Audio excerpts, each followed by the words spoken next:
welcome back to Burst of Sunshine. It's Ashley, and today I'm showing you how to make these delicious marshmallow-filled chocolate chip cookies. Let's do this.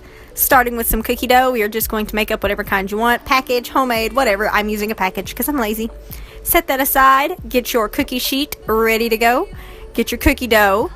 You're going to need a bowl of mini marshmallows and a cookie scoop, which is optional. You can just use a tablespoon. I just like the cookie scoop. So I'm going to scoop a scoop of cookie dough, and then I'm going to put some marshmallows in it, and then I'm going to cover it completely in the cookie dough so the marshmallows are completely hidden like a little secret chamber inside of your cookie. Once you have that completely covered, I'm going to put it on the tray, and I'm just going to continue this like for all the cookies. Like, that's how easy it is. You just wrap marshmallows in cookie dough. Yeah, I know. It's so easy. So now that these are ready to go, I'm just going to bake them according to the package instructions because all recipes and packages are different. So yeah, once they're done, like they're done, that's it. You just made some delicious marshmallow filled cookies. Like, they're the bomb.com. Alright, I hope you like this video. If you do, don't forget to hit that thumbs up button. Don't forget to subscribe, and I will see you next week. Bye!